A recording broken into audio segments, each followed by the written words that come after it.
నమస్కారం. కేవైన్ న్యూస్ కి స్వాగతం. ఈ రోజు తెల్లవారుజామున జరిగిన ఘోర రోడ్డు ప్రమాదంలో ఒకరు మృతి చెందగా మరొకరు తీవ్రంగా గాయపడ్డారు. ఈ సంఘటన కామారెడ్డి జాతీయ రహదారిపై చోటు చేసుకుంది. మృతి చెందిన డ్రైవర్ ను మహారాష్ట్రకు చెందిన వ్యక్తిగా గుర్తించారు. ఈ మేరకు దేవునిపల్లి పోలీసులు కేసు నమోదు చేసుకుని దర్యాప్తు చేస్తున్నారు. అతి వేగంగా వస్తున్న కంటైనర్ వాహనం ముందు వెళ్తున్న లారీని ఢీకొట్టిన ఘటనలో కంటైనర్ డ్రైవర్ మృతి చెందిన సంఘటన కామారెడ్డి జిల్లా కామారెడ్డి మండలం టేక్రియాల్ జాతీయ రహదారిపై బుధవారం తెల్లవారుజామున చోటు చేసుకుంది. దేవునిపల్లి ఎస్ఐ రాజు తెలిపిన వివరాల ప్రకారం నిజామాబాద్ నుండి హైదరాబాద్ వైపు వెళ్తున్న మహారాష్ట్రకు చెందిన కంటైనర్ రాజస్థాన్ కు చెందిన లారీని వెనుక నుంచి వేగంగా వచ్చి ఢీకొట్టింది. దాంతో జాతీయ రహదారిపై భారీగా ట్రాఫిక్ జామ్ అయింది. సమాచారం అందుకున్న దేవునిపల్లి పోలీసులు ఘటనా స్థలానికి చేరుకొని జేసీబీ సహాయంతో లారీలను పక్కకు తీయించి ట్రాఫిక్ క్లియర్ చేశారు. ఈ ఘటనలో కంటైనర్ క్యాబిన్ పూర్తిగా ధ్వంసం కాగా అందులో చిక్కుకున్న డ్రైవర్ క్లీనర్లకు తీవ్ర గాయాలయ్యాయి. ఇద్దరిని చికిత్స నిమిత్తం జిల్లా ఆసుపత్రికి తరలించగా తీవ్రంగా గాయపడడంతో డ్రైవర్ మృతి చెందాడు. పరిస్థితి విషమంగా ఉండడంతో క్లీనర్ ను చికిత్స నిమిత్తం నిజామాబాద్ కు తరలించారు.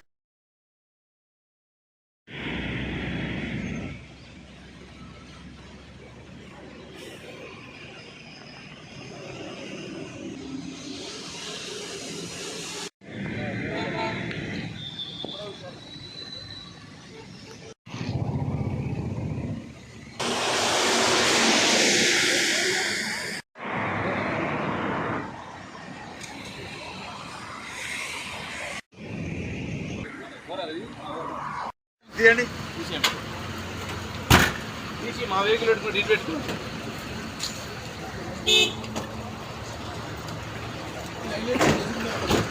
ఎవరు సిస్టమ్ తగ్గిపోతుంది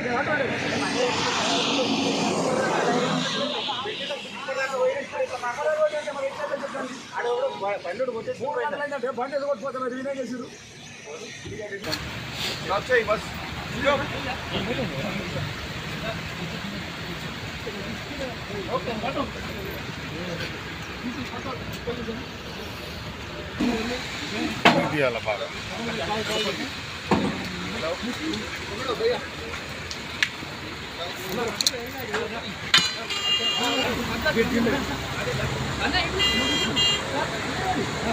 బాగా చెప్పండి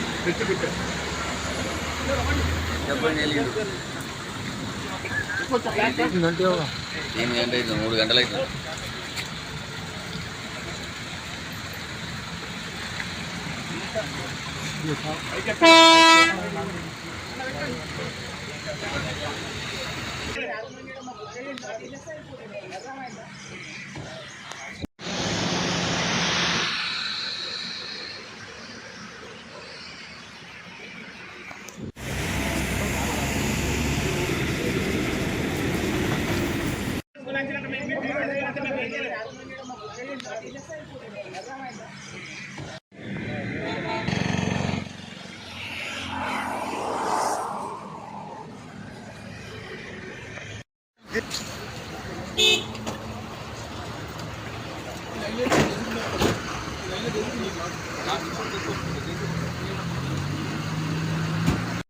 చెడు వ్యసనాలకు బానిసై కొడుకు పెడుతున్న వేధింపులు భరించలేక తండ్రి కొడుకును హత్య చేశాడని కామారెడ్డి ఎస్పీ చైతన్యరెడ్డి తెలిపారు. ఈ మేరకు నిందితుడిని అరెస్ట్ చేసి రిమాండ్ తరలించడం జరిగిందన్నారు. అతడి వద్ద నుంచి హత్యకు ఉపయోగించిన రాడు, మొబైల్ ఫోన్ స్వాధీనం చేసుకున్నట్లు పేర్కొన్నారు. కామారెడ్డి డీఎస్పీ కార్యాలయంలో అదనపు ఎస్పీ చైతన్యరెడ్డి మీడియా సమావేశం నిర్వహించారు. ఈ సందర్భంగా ఎస్పీ చైతన్యరెడ్డి హత్యకు సంబంధించిన వివరాలు వెల్లడించారు. ఈ నెల 19న కామారెడ్డి మున్సిపాలిటీ పరిధిలోని లింగాపూర్ గ్రామానికి చెందిన 24 సంవత్సరాల వయసు గల వడ్ల నిఖిల్ అనే యువకుడిని అతని తండ్రి వడ్ల భాస్కర్ హత్య చేసినట్లు తెలిపారు. చెడు వ్యసనాలకు బానిసైన నిఖిల్ ను ఉద్దేశపూర్వకంగానే భాస్కర్ హత్య చేసినట్లు పేర్కొన్నారు. నిఖిల్ భాస్కర్ల మధ్య జరిగిన ఘర్షణలో నిఖిల్ తలపై తండ్రి భాస్కర్ ఇంప రాడుతో బలంగా కొట్టి హత్య చేసినట్లు తెలిపారు. ఇటీవల నిఖిల్ గల్ఫ్ నుండి వచ్చి నిత్యం డబ్బుల కోసం తల్లిదండ్రులను వేధించేవాడని చెప్పారు. అతని వేధింపులు భరించలేకనే తండ్రి హత్య చేసినట్లు ఏఎస్పీ చైతన్యరెడ్డి తెలిపారు. ఈ మేరకు అతన్ని అరెస్ట్ చేసి రిమాండ్ తరలించినట్లు పేర్కొన్నారు.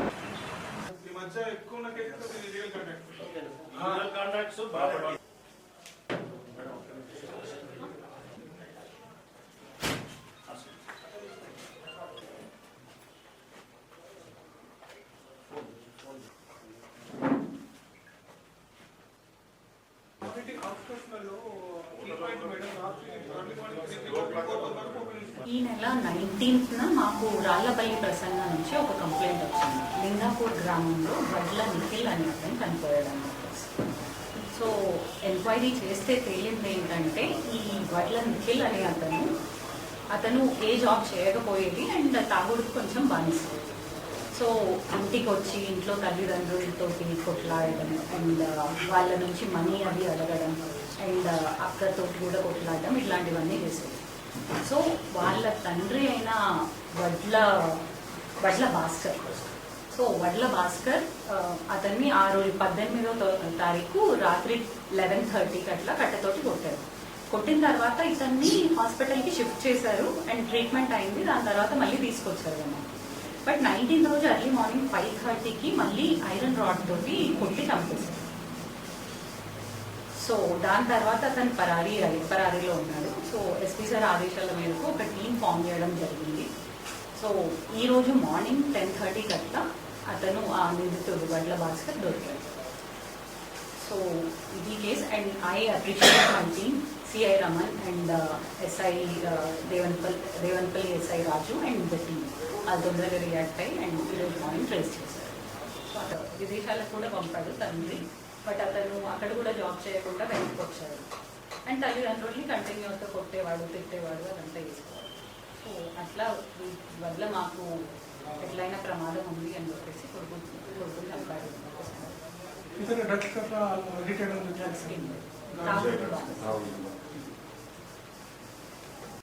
రబీ సీజన్లో వరి పంట దిగుబడులు ఆశాజనకంగా ఉండడంతో ఆనందపడిన రైతులకు అకాల వర్షాలు తీరని వెదను మిగిల్చాయి.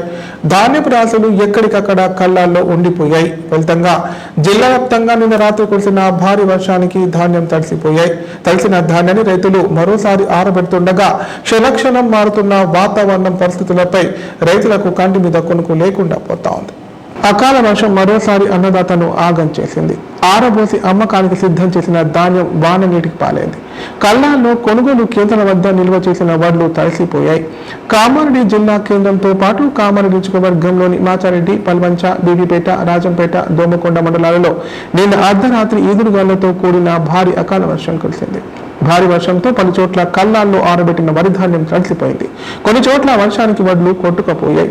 ఆరుగాలం కష్టించి పండించిన పంట కళ్ళ ముందే కొట్టుకుపోవడంతో రైతులు ఆందోళన చెందుతున్నారు.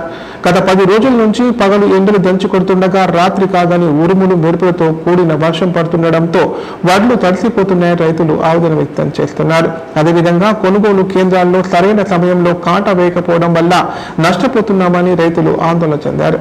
తడిసిన వరి ధాన్యాన్ని వెంటనే ప్రభుత్వం కొనుగోలు చేయాలంటూ రైతులు డిమాండ్ చేస్తున్నారు.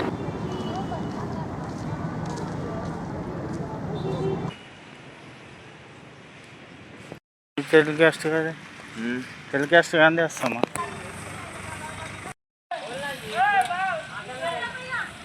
అన్న అవి కూడా అన్ని సంఖ్యలు మొత్తం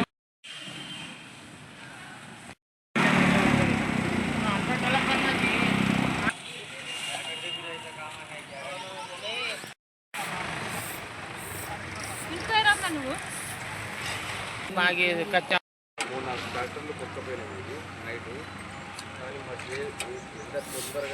నా పేరు భూమిరెడ్డి. 3 రోజులుగా మరి వర్షాలు కురుస్తున్నాయి.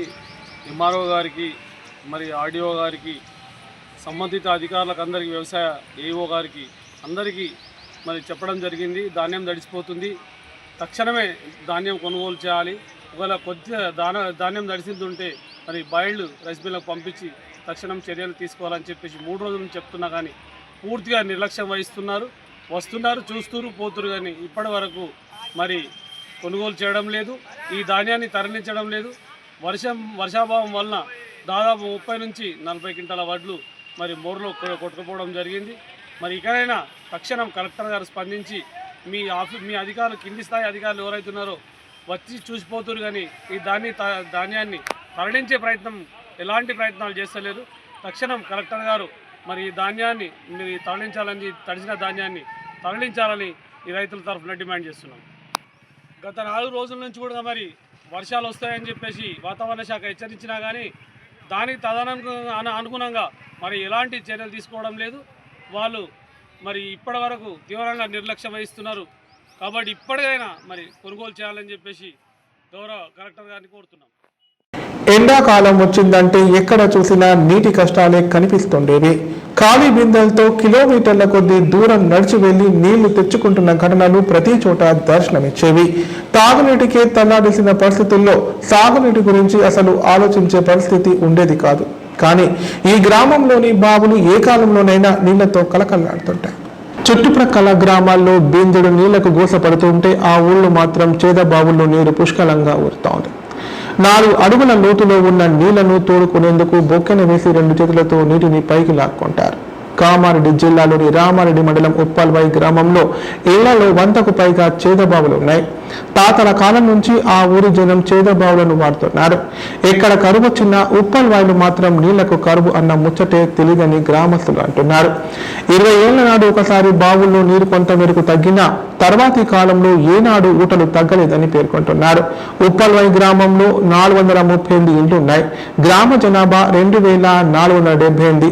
గ్రామంలో 145 వరకు చేదబావులున్నాయి. మిషన్ భగీరథ నీళ్లు వస్తున్నా చాలా మంది చేదబావుల నీటిని కూడా వాడుతున్నారు. కొందరు చేదబావుల్లో మోటార్లు ఏర్పాటు చేసుకోగా మిగతా వారు గిరక ద్వారా చేదుకుంటున్నారు. ఈ గ్రామంలో చాలా ఇళ్ల ముందు చేదబావి కనిపిస్తోంది. బయటకు వెళ్లి వచ్చిన వారు బొక్కెలతో నీటిని చేదుకొని కాళ్ళు చేతులు కడుక్కొని ఇంట్లోకి అడుగు పెడుతుంటారు. గ్రామంలో పాత ఇళ్ల వద్ద చేదబావులున్నాయి. కొత్తగా బంగ్లా నిర్మించుకుంటున్న వారు మాత్రం బోర్లు వేయించుకుంటున్నారు.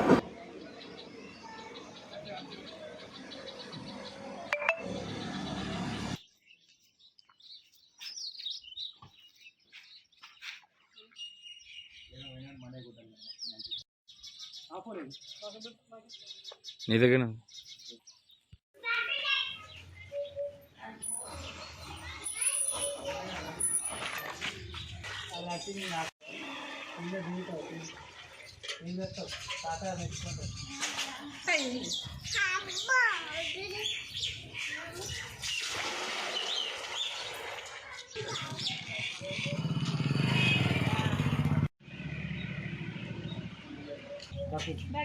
बाकी देखो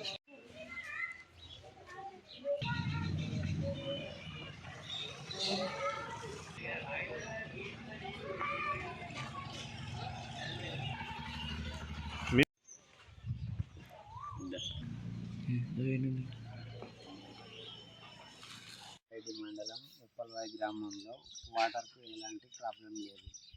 ఇంకుడు గుంతలు తవ్వుకోవడం వల్ల బావిలో 3-4 గజాల లోపే వాటర్ అనేది సమృద్ధిగా ఉంటుంది. వాటర్ కోసం ఎలాంటి ప్రాబ్లం లేదు. ఉప్పల్వాయి గ్రామం రామారెడ్డి మండలం కామారెడ్డి జిల్లా. మా గ్రామంలో దాదాపు ఒక 60-70 నుంచి బావులు ఉన్నాయండి. అంతా వేసవి కాలం వచ్చినా కానీ ఇంత ఎండ కొట్టినా కానీ బావులలో నీళ్ళు ఎండిపోవు, అసలు అడుగంటాయి. పుష్కలంగా నీళ్ళు లభిస్తాయి. దాదాపు ఒక 6 గజాలు 4 నుంచి 5 గజాల లోపే నీళ్లు లభిస్తాయి. ఒక ఇంకుడు గుంతలు ఒక 8 సంవత్సరాల క్రితం ఇంకుడు గుంతలు ఏర్పాటు చేసుకోవడం వల్ల వర్షం పడ్డ నీళ్ళన్న ఇంకుడు గుంతలు మన బాత్రూమ్ నుంచి వెళ్ళే అన్ని వేస్టేజ్ నీళ్ళన్నీ ఇంకుడు గుంతల ద్వారా భూగర్భ జలాల్లోకి పంపించడం ద్వారా భూగర్భ జలాలు పెరిగి ఉప్పల్వాయి గ్రామంలో భూగర్భ జలాలు ఎక్కువగా అయిపోయి బావులలో నీళ్లు బాగా పుష్కలంగా లభిస్తున్నాయి. వేరే ఊర్లలో నీళ్లు అక్కడ నీళ్లకు కొరత ఉన్నా కానీ ఉప్పల్వాయి గ్రామంలో ఎటువంటి కొరత లేదు. చాలా బాగా లభిస్తున్నాయి బావులలో పుష్కలంగా. ఇప్పుడు ప్రకటనలు. Life hospital Kamareddy. కామారెడ్డిలో 50 పడకల ISO సర్టిఫైడ్ గల ఏకైక hospital life hospital Kamareddy. Aarogyasri, EHS మరియు అన్ని రకాల నగదు రహిత హెల్త్ ఇన్సూరెన్సులు గల ఏకైక hospital life hospital. Aarogyasri card లేదా తెల్ల రేషన్ కార్డు ఉన్న వారికి ఆరోగ్యశ్రీ మరియు ఆయుష్మాన్ భారత్ ద్వారా ఆపరేషన్లు ఉచితంగా చేయబడును. కామారెడ్డిలో కార్పొరేట్ స్థాయి ఖరీదైన వైద్యాన్ని ప్రతి పేద మధ్యతరగతి వారికి అతి తక్కువ ఖర్చుతో వైద్యం చేయబడును. నిజామాబాద్, హైదరాబాద్ వెళ్లవలసిన అవసరం లేకుండా అనుభవజ్ఞులైన వైద్య బృందంచే క్లిష్టమైన ఎముకల ఆపరేషన్లు, ఆర్థోస్కోపిక్, కీహోల్ సర్జరీలు, జాయింట్ రీప్లేస్మెంట్, మోకాళ్ల మార్పిడి, వెన్నుపూస ఆపరేషన్లు మరియు 4 గంటలు అత్యవసర వైద్య సేవలు అందించబడును. మా సదుపాయాలు: అత్యాధునిక operation theatre, laminar OT, ICU, x-ray, physiotherapy, DEXA scan, pharmacy సౌకర్యాలు కలవు. రాష్ట్ర ప్రభుత్వ ఉద్యోగులకు ఫీజు రీయింబర్స్మెంట్ సౌకర్యం కలదు. సంప్రదించండి లైఫ్ హాస్పిటల్. తెలంగాణలో మొట్టమొదటిసారిగా అధునాతన పద్ధతిలో నరాల, మానసిక, sex, alcohol, fits treatment, AC intensive care unit ఇప్పుడు మన నిజామాబాద్ లో doctor B Keshavulu MD psychiatry, Osmania గారి ఆధ్వర్యంలో అన్ని సదుపాయాలు గల అత్యాధునిక అతిపెద్ద హాస్పిటల్ ప్రారంభించబడ్డది. నరాల బలహీనతలు, తలనొప్పి, ఫిట్స్, పళ్లు బిగపట్టడం, భయం, గుండెదడ, డిప్రెషన్, ఒంటరితనం, మంత్రాలు చేతబడి చేశారని అనుమానపడటం, వ్యతిరేకమైన ఆలోచనలు, తన గూర్చి మాట్లాడుకుంటున్నారని, చంపడానికి వస్తున్నారని భ్రమపడటం, ముట్టిందే ముట్టటం, కడిగిందే కడగటం, సెక్స్ లో బలహీనత, శీఘ్రస్ఖలనం, హస్తప్రయోగం, సెక్స్ లో తీవ్ర అసంతృప్తి, భార్యాభర్తల మధ్య అనుమానాలు, పిల్లల అల్లరి, అతికోపం, మతిమరుపు, చదువులో వెనుకబాటుతనం, alcohol, cigarette, gutka, Gul form బానిసైన వారికి స్పెషల్ ట్రీట్మెంట్. గమనిక, ఆధునిక ఏసీ వార్డు, అత్యంత విశాలమైన భవనం, అన్ని నరాల మానసిక సమస్యలకు మరియు ఆల్కహాల్ ను మాన్పించుటకు అడ్మిషన్స్ సౌకర్యం గల తెలంగాణలోనే అతిపెద్ద hospital doctor Keshavulu hospital, bus stand ఎదురుగా లైన్, ఖలీల్వాడి, నిజామాబాద్. ఫోన్ 08462255189. మాజీ ప్రధాని రాజీవ్ గాంధీ బడుగు బలహీన వర్గాల కోసం సేవలు అందించిన మహనీయుడని కాంగ్రెస్ పార్టీ నాయకులు అన్నారు. ఆయన ప్రజల గుండెల్లో నిత్య సజీవుడని కొనియాడారు.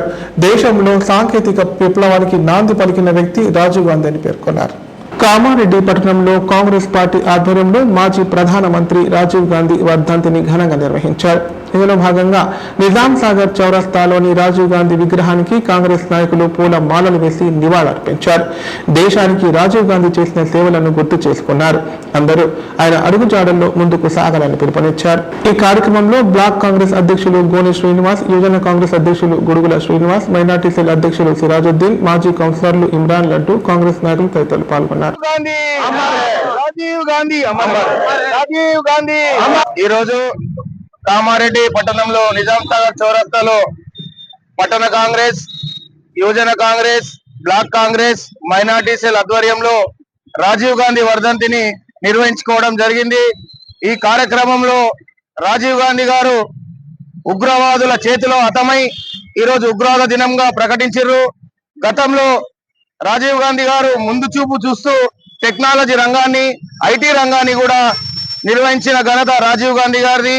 అంతేకాకుండా 21 సంవత్సరాలు ఉన్నటువంటి ఓటు హక్కును యువతకు 18 సంవత్సరాలకు కుదించి యువతను కూడా రాజకీయాల్లోకి రావాలని ప్రోత్సహించిన వ్యక్తి మన మాజీ ప్రధాని రాజీవ్ గాంధీ గారు. ఆయన వర్ధంతి సందర్భంగా ఈ రోజు వచ్చిన ప్రతి ఒక్కరికి ధన్యవాదాలు తెలియజేసుకుంటూ కాంగ్రెస్ పార్టీ రాహుల్ గాంధీ పేరు పట్టణంలో కామారెడ్డి పట్టణంలో మా ప్రియతమ నేత శబరిలాల్ గారి ఆదేశాల అనుసారంగా రాజీవ్ గాంధీ యొక్క 38వ వర్ధంతిని ఘనంగా జరుపుకోవడం జరిగింది. రాజీవ్ గాంధీ అంటే మనం పాత ప్రజలు ఎప్పుడు మర్చిపోరు.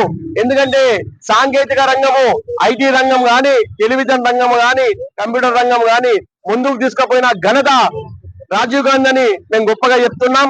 అలాగే 21 సంవత్సరం ఉన్న ఓటు హక్కును ఇప్పుడు 18 సంవత్సరాలు కుదించి యువతనే ముందుండాలనే ఉద్దేశంతో భారతదేశ ప్రజలకు ముఖ్యంగా యువతనే ఉండాలనే ఉద్దేశం తెలియజేసిన ఘనత రాజీవ్ గాంధీ అని తెలియజేస్తున్నాం. అలాగే అతను రాజీవ్ గాంధీ చనిపోయిన దినంను మన ఉగ్రవాద నిర్మూలన దినంగా ఈ రోజు పాటించడం జరుగుతుంది. మన భారతదేశ గవర్నమెంట్ 1991లో రాజీవ్ గాంధీ మరణానంతరము అత్యంత పురస్కారమైన భారతరత్న పురస్కారాన్ని అందేయడం జరిగింది. ఎప్పుడు ఈ భారతదేశ ప్రజలు రాజీవ్ గాంధీ మరవలేరని ఘనంగా మేము తెలియజేస్తున్నాం. తాడ్వాయి మండలంలోని 18 గ్రామాలకు చెందిన 457 మంది లబ్ధిదారులకు ప్రభుత్వం ఇందిరమ్మ ఇండ్లను మంజూరు చేసిందని ఎంపీడీఓ సాజిద్ తెలిపారు. ఇప్పటి వరకు 104 ఇందిరమ్మ ఇండ్లకు మార్కౌట్ చేయడం జరిగిందన్నారు. లబ్ధిదారులు 15 రోజుల్లో మొదటి విడత పనులు పూర్తి చేసుకోవాలని సూచించారు. కామారెడ్డి జిల్లా తాడ్వాయి మండలంలో ఇందిరమ్మ ఇండ్ల పనులు జోరందుకున్నాయి. ఈ సందర్భంగా ఎంపీడీఓ సయ్యద్ సాజిద్ అలీ మాట్లాడుతూ ఇందిరమ్మ ఇండ్ల మొదటి దశలో మార్క్వర్డ్ చేసిన రోజు నుండి 15 రోజులలోపు బేస్మెంట్ లెవెల్ పనులు పూర్తి కావాలన్నారు. మొదటి దశలో పనులు పూర్తయిన లబ్ధిదారులకు ప్రభుత్వం ₹1,00,000 ఖాతాలో జమ చేస్తుందన్నారు. మండలంలో పలు గ్రామాలలో ఇందిరమ్మ ఇండ్ల లిస్టులో పేర్లు రాని వారు ఎవరైనా ఉంటే ఎంపీడీఓ కార్యాలయంలో సంప్రదించాలని సూచించారు. అధికారులకు తమ ఇంటి స్థల పత్రాల నకలు, ఆధార్ కార్డు జిరాక్స్ కాపీలు ఇస్తే పరిశీలించి అర్హులైన వారికి ఇందిరమ్మ ఇండ్లు మంజూరు చేయడం జరుగుతుందని పేర్కొన్నారు. వర్షాకాలం సమీపిస్తున్నందున ఆటంకం కలగకుండా ఇంటి నిర్మాణ పనులు త్వరగా పూర్తి చేసుకోవాలని లబ్ధిదారులకు సూచించారు.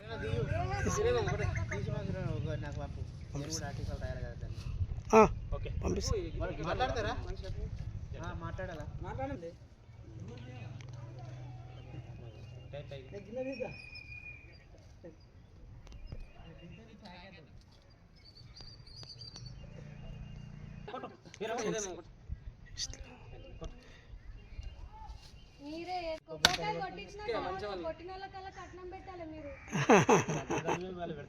257 సంఖ్య వచ్చింది ఇప్పటి వరకు.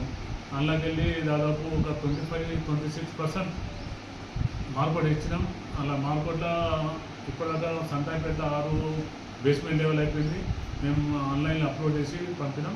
ఇప్పుడు పేమెంట్స్గా వాళ్ళు ఇండివిజువల్ అకౌంట్లో బెనిఫిషరీస్ అకౌంట్ డైరెక్ట్ వాళ్ళ అకౌంట్కే వస్తుంది. మన వేరే ఈమెయిల్ ఎవరు లేదు, డైరెక్ట్ ఇండివిజువల్ బెనిఫిషరీస్ అకౌంట్కి పైసలు వస్తాయి. ఫస్ట్ ₹1,00,000 బేస్మెంట్ లెవెల్ అయిన తర్వాత ఫస్ట్ పేమెంట్ వచ్చిన తర్వాత కంటిన్యూ అక్కడ నుంచి continue basement lintel level, Scilab level, final payments కూడా వాళ్ళ అకౌంట్కి డైరెక్ట్ జమ అవుతుంది. ఇప్పుడు ప్రతి జీబీలో 15-20 సంఖ్యలు ఇచ్చినాం. ప్రతి జీబీలో కూడా మార్కెట్ ఇచ్చినాం. ఇప్పటి వరకు ఒక 114 మార్కెట్ ఇచ్చినాం సార్. అలాగెళ్ళి 6 బేస్మెంట్ లెవెల్ అయిపోయింది. ఇంకా మిగిలిన వాళ్ళు కూడా మార్కెట్ ఇచ్చినాం డైలీ. కొంతమంది బెనిఫిషరీస్ వాళ్ళు ఇంటికి పోయిన తర్వాత ఇవాళ లేదు, రేపు లేదు, ఎల్లుండి చేస్తామని అట్లా చెప్పకండి. నువ్వు దయచేసి, ఎందుకంటే వర్షాకాలం వస్తున్నది, ఒక 10-20 రోజుల్లో వర్షం వస్తుంది.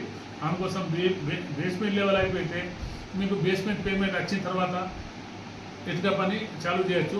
వర్షం వస్తే కూడా ఏం కాదు. ఇప్పుడు బేస్మెంట్ గుంతలు అయిన తర్వాత వర్షం వస్తే అలా నీళ్ళు ఆగుతుంది. అందుకోసం బేస్మెంట్ మీరు చేసుకుంటే ఆ మిగిలిన పని ఇటుక పని కానీ సెలాబ్ లెవెల్ పని గిలవా చేయొచ్చు.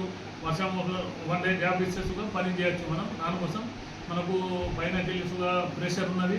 ఇది 100% చేసుకోవాలా. ఎందుకంటే బీద వాళ్ళకు 100% చేయాలని గవర్నమెంట్ ఉద్దేశం. ఇది ఇందులో మైన్లు సంక్షన్ ఇస్తున్నాం కంటిన్యూ. ఇప్పుడు ప్రాసెస్లో మండలి special officer sir, MDO, APM, MPO అందరూ కలిసి విలేజ్ డైలీ విజిట్ చేస్తున్నాం. డైలీ మార్నింగ్ నుంచి సాయంత్రం వరకు ప్రతి విలేజ్కి తిరుగుతున్నాం. 100% వర్క్ చేయాలని కోరుతున్నాం. 100% కట్టాల జీపీకు. ఎందుకంటే వాటర్ ట్యాక్స్ కానీ ఇల్లు ట్యాక్స్ కడితేనే మేము జీపీ లెవెల్ డెవలప్ కొరకు ఇప్పుడు సైట్ టైం క్లీన్ చేయాలంటే లేబర్ పేమెంట్ చేయాలా. ఇప్పుడు చెత్త బండి విలేజ్లో తిరగాలంటే డీజిల్ కావాలా. గవర్నమెంట్ నుంచి డబ్బు తక్కువ వస్తున్నది. మనం జీపీకి వెళ్ళి కలెక్షన్ చేసిన తర్వాత అందులోకి వెళ్ళి పేమెంట్ చేయొచ్చు. డీజిల్ పేమెంట్ మేమే ప్రతి జీపీలో డీజిల్ పేమెంట్. వార్తలు ఇంతటితో సమాప్తం. తిరిగి ప్రసారమే వార్తలు మళ్ళీ కలుద్దాం. అంత సెలవు. నమస్కారం.